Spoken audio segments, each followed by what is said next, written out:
Hi girls, so today I want to talk about the 3 worst types of exercise if you want to lose fat, or tone up, or change your body after 40. So this is for you if you want to get the most bang for your buck when it comes to exercise. So if you're like most women over 40, you probably don't have unlimited time to devote to exercising all day, every day. And if your goal is to lose body fat, change your body composition, or tone up, then you probably want to know the most effective ways to do that from a training perspective, as well as what not to waste your time on.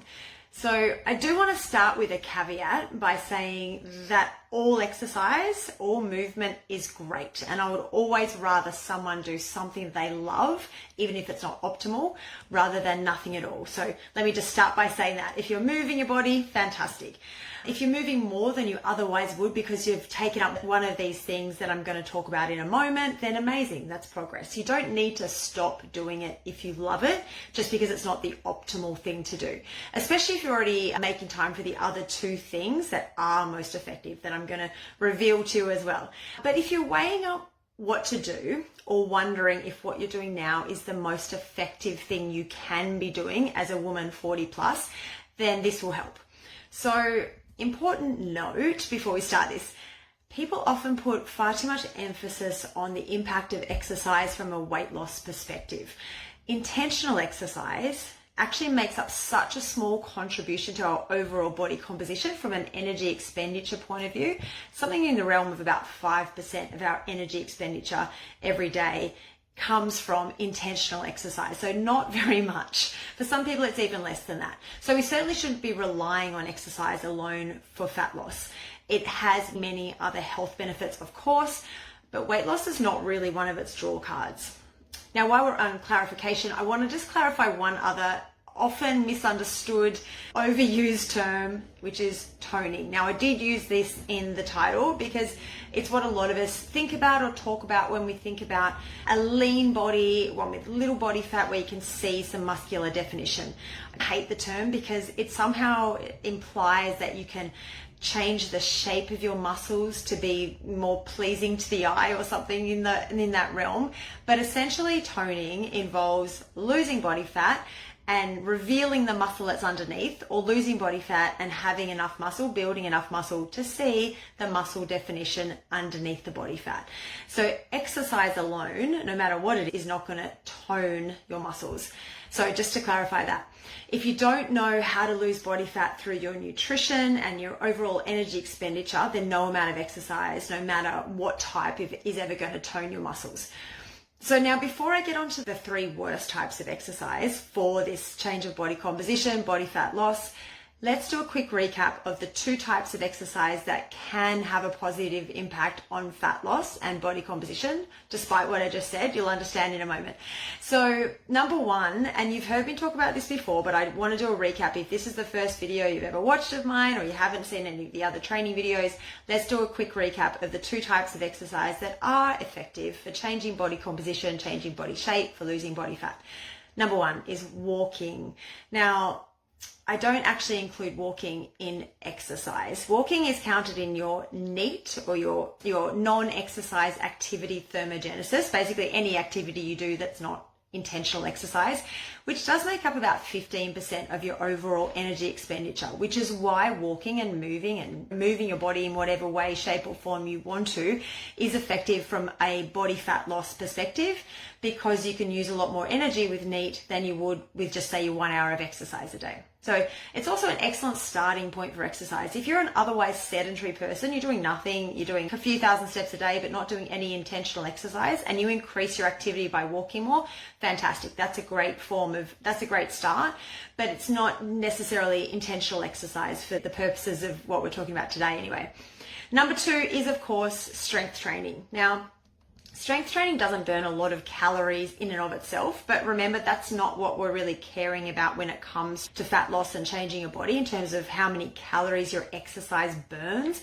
But if you've been following me for a while, you'll know, or if you've been doing your own research, you'll know that strength training builds muscle, which increases our metabolic rate and changes our body composition and body shape. So it's the long game that we're playing from an exercise perspective in terms of changing your body shape, increasing your metabolic rate, and losing body fat in the long term. It's not going to change your body overnight, but it will have an impact long term. All right, so after the longest preamble ever, let's take a look at the 3 worst types of exercise if you're a woman over 40 and you want to lose fat or tone up. Number 1, running. Don't get me wrong, running is great for heart health. It's great for your cardiovascular health.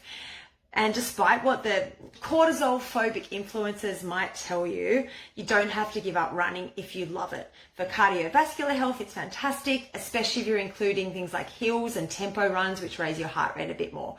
But I hate to break it to the running lovers. It's not great for fat loss or toning. It just doesn't burn as many calories as you think it does. Despite what your watch may tell you, they're notoriously inaccurate. Doesn't burn that many calories. And there's a good chance that it's going to drive up your hunger. So you'll end up eating more and probably eating back the calories that you burnt potentially, and then some. And also it may drive down your other movement throughout the day. So if you think about if you've gone for a long run in the morning and then you're more tired, more fatigued through the day, there's a good chance you're going to do less unintentional exercise, that NEAT we just spoke about, through the day. So if it drives up your hunger and drives down your other movement, then we're in a net worse off position than you were when you started. If you love it, if you love running and it's great for your mental health and you feel relaxed when you do it, go for it. You do not need to stop doing it. It's just not a very effective form of exercise for fat loss.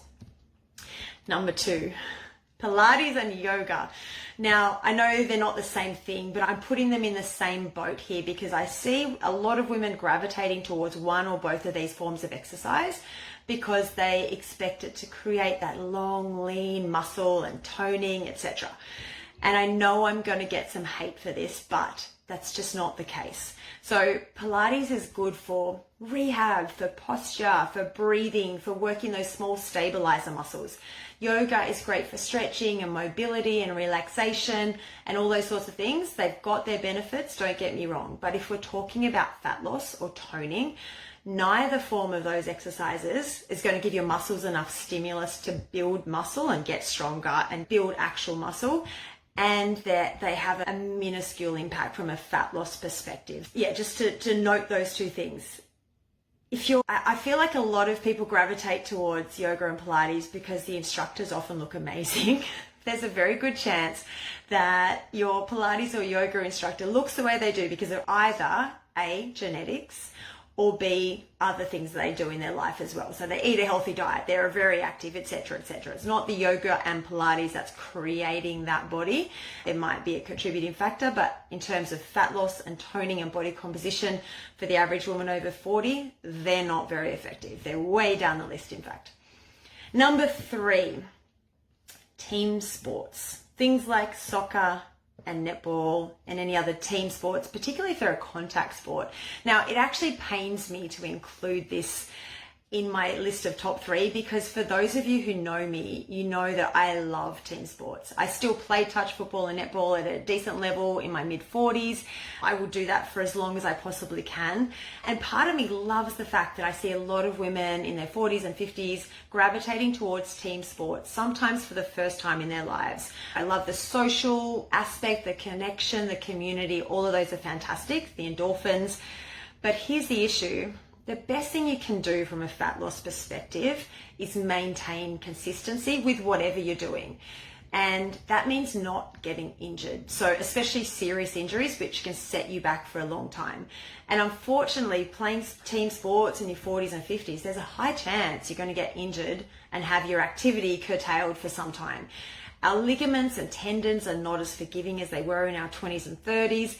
And if we're coming into this sport for the first time ever or for the first time in a long time, there's a high chance we're going to get injured because we're unaccustomed to that sort of movement. There's lots of change of direction. There's lots of things at play that can contribute to a higher likelihood of injuries and serious injuries too, like ACL ruptures and ligament tears and tendon injuries and things like that. From a risk reward perspective, we just have to weigh that up. And running, the actual amount of energy expended in those sports is very small in the scheme of things. Even though you end up puffed and sweaty and hot and sweaty, they don't actually burn a lot of energy. They don't actually create that fat loss perspective.